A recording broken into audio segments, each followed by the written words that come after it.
The prospect of owning a shopping mall sounds like the ultimate real estate cheat code. In this version of the story, you buy a massive building, fill it with stores, and sit back while the rent checks from thousands of shoppers roll in every month. But building a mall from scratch requires hundreds of millions of dollars before the first register ever rings.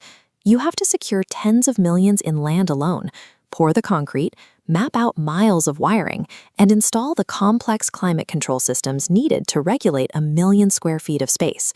With construction costs that high, buying an existing mall looks like a logical shortcut.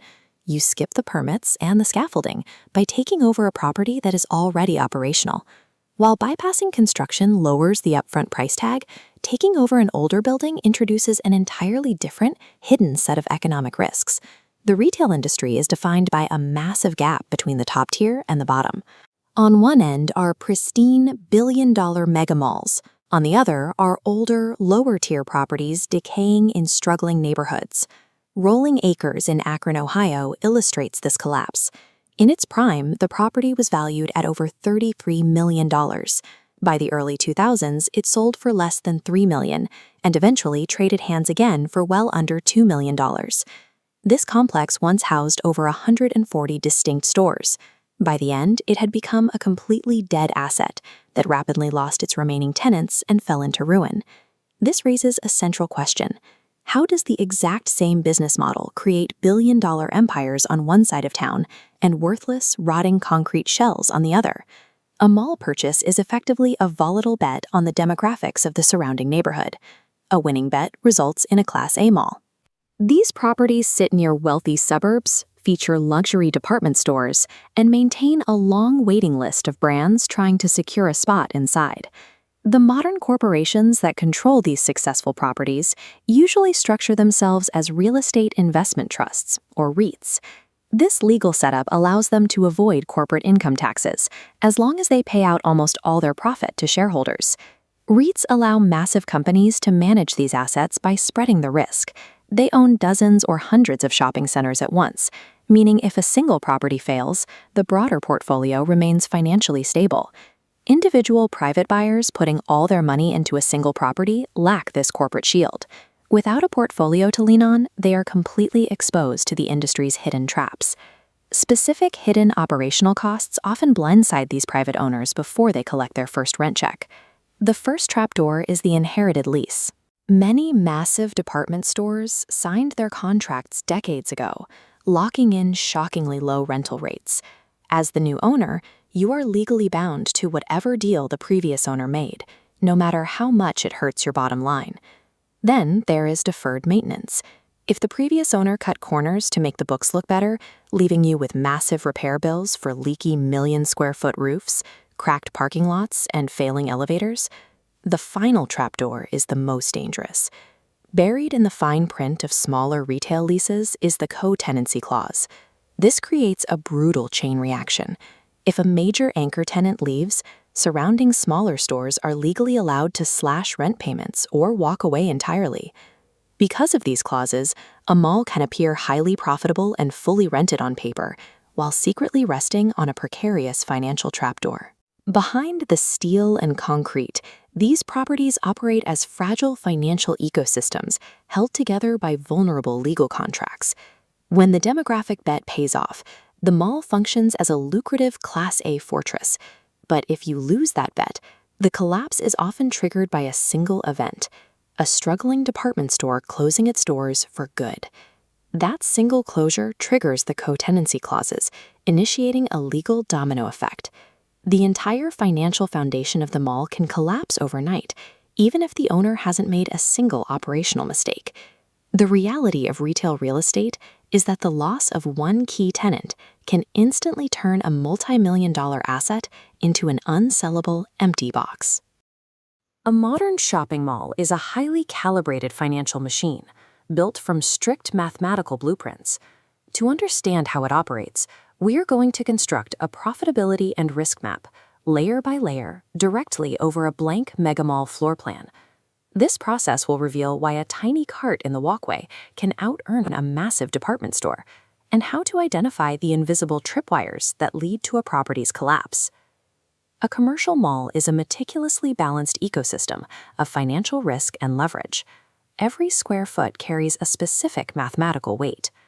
Mark the anchor stores blue and the corridor shops green. Anchors secure leases around $5 per square foot, while green stores pay $50. The owner accepts this massive discount because anchors bring the foot traffic, spilling out of the blue zones and walking directly past the smaller shops. Those smaller retailers pay full market price specifically to intercept that foot traffic.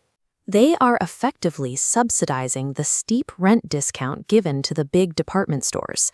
The true commodity a mall owner leases is captured human attention.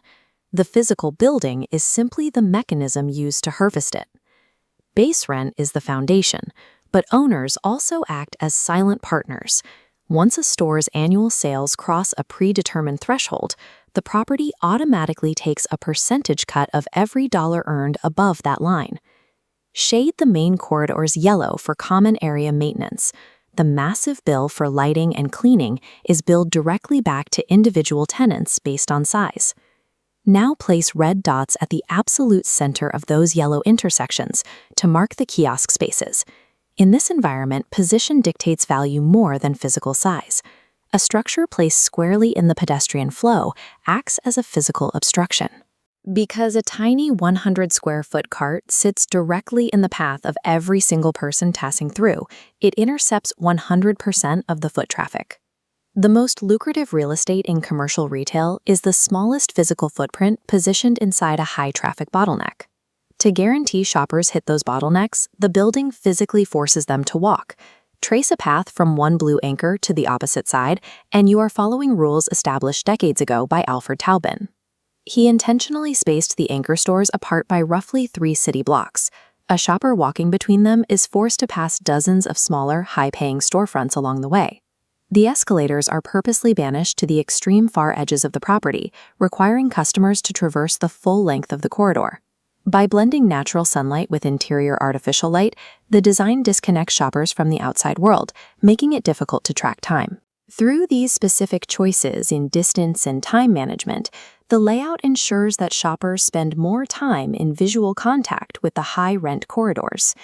Warning: now we apply pressure to the map. Imagine a retail bankruptcy and draw a massive black X over one of our blue anchor stores. When an anchor dies, a co-tenancy clause gives nearby stores the legal right to slash rent or break leases entirely. This initiates a death spiral. Fixed maintenance costs remain the same, but are divided among fewer surviving tenants, increasing the financial weight on every remaining store. This creates a dangerous occupancy illusion. A property showing 90% full can still be financially bankrupt if the tenant mix shifts to short-term, heavily discounted survival leases just to keep the lights on. Replacing that empty anchor is a logistical nightmare. It takes years and millions of dollars to physically chop up specialized 100,000-square-foot floor plates to make them usable for anyone else. The entire mathematical structure requires every load-bearing pillar to stay in place, making the failure of a single anchor a systemic threat. Look at the completed map. We have the blue foot traffic engines, the red high-value choke points, the forced psychological pathways, and the fatal black blast zones. As this map shows, simple occupancy numbers are often a mask for underlying financial fragility.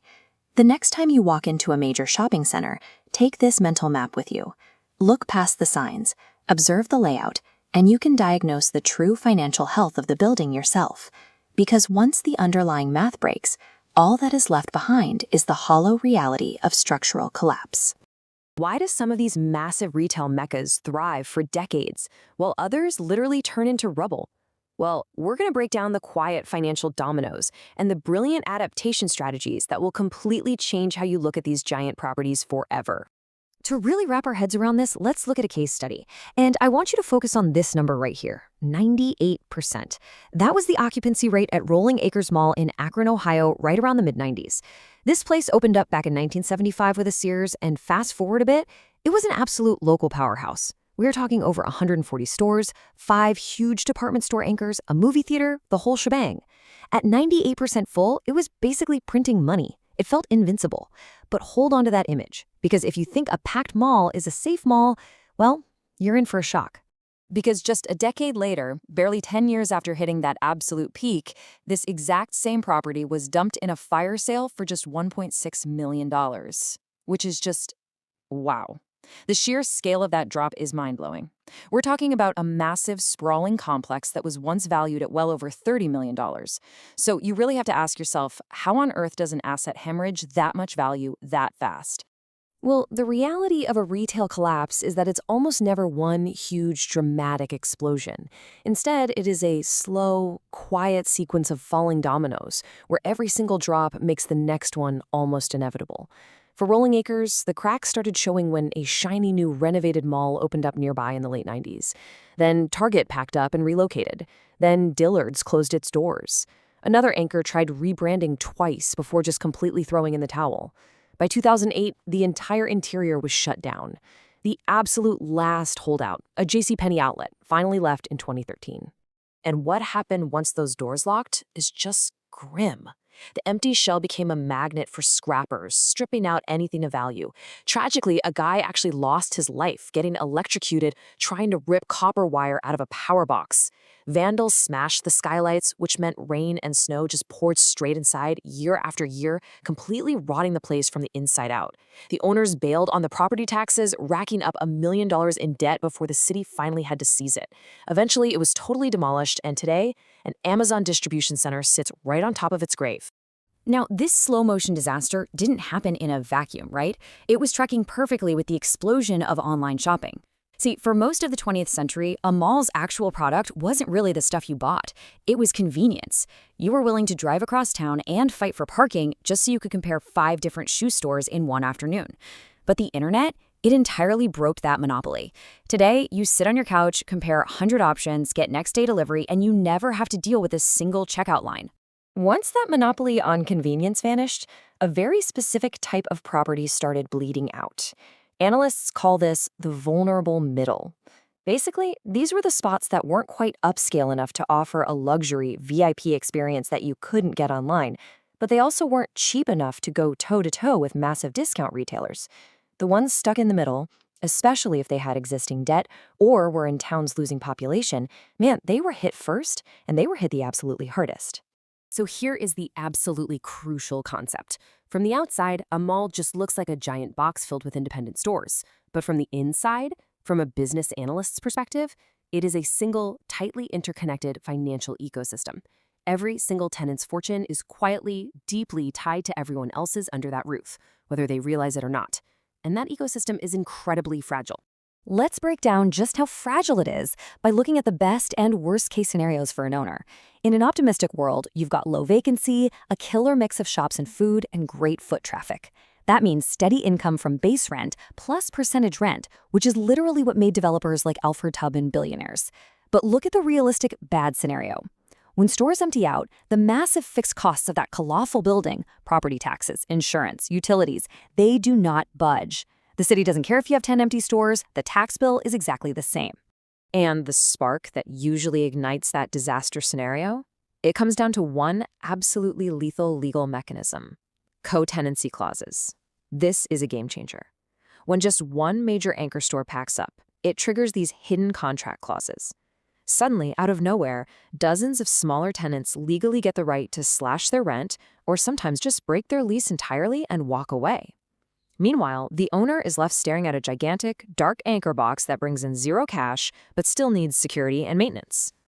Oh, but wait, it actually gets worse for the stores that decide to stick around. Because those massive fixed building costs haven't changed, the common area maintenance pool, the CAM pool, still has to be funded. So that enormous bill gets spread across fewer and fewer paying tenants. The stores that stay loyal are quietly punished, forced to shell out way more money just to keep the lights on and the AC blasting in empty hallways that nobody is walking down anymore. It is quite literally a financial death spiral. Which leads us to a massive paradigm shift. Think about this. The giant anchor department store. It doesn't actually sell washing machines or makeup or jeans. Not really. From the perspective of this financial ecosystem, the anchor sells foot traffic. That is its true product. Every smaller shop clustered around it is feeding off that traffic just to survive. When an anchor pulls out, it doesn't just leave an empty spot on the map. It yanks the financial floor right out from under everyone standing anywhere near it. So, knowing all this, how on earth do you survive? To avoid ending up as an Amazon warehouse like Rolling Acres, the smartest operators completely overhauled their entire business model. They looked at e-commerce and realized, okay, we can't just sell stuff anymore. Instead, they pivoted hard. They started selling reasons to physically leave your house. They began offering experiences that a computer screen simply cannot replicate, and services that Amazon cannot drop on your porch. And the adaptation strategies we're seeing play out right now are brilliant. Instead of cramming in more desperate fast fashion brands, they are packing those empty anchor boxes with mixed-use tenants. Think about it. Sit-down restaurants where you actually need a physical table, massive gyms and fitness studios, urgent care and medical clinics. You literally have to show up in person for those. Some places are even gutting entire dead wings and turning them into co-working spaces, indoor arcades, or straight-up luxury apartments. They are building diverse, multi-stream revenue ecosystems that are practically bulletproof against online shopping. Which perfectly illustrates the big takeaway here. The building isn't really the business. The people walking through it are. If you think back to our case study, during its 98% full boom years and during its devastating slide into total ruin, the physical bricks, the steel beams, the parking lot, none of that actually changed. What changed was the hidden economics and the flow of humanity walking through those sliding glass doors. So I'm going to leave you with a thought experiment. The very next time you drive past your local retail center, take a really good look at the signs out front and ask yourself, are they still just trying to sell you products, or are they actively selling you reasons to leave the house? Because whichever adaptation strategy they've chosen, that answer is going to tell you exactly which direction their financial ecosystem is heading. Thanks so much for hanging out with me for this explainer, and I hope it completely changes how you see the business world operating right in your own backyard.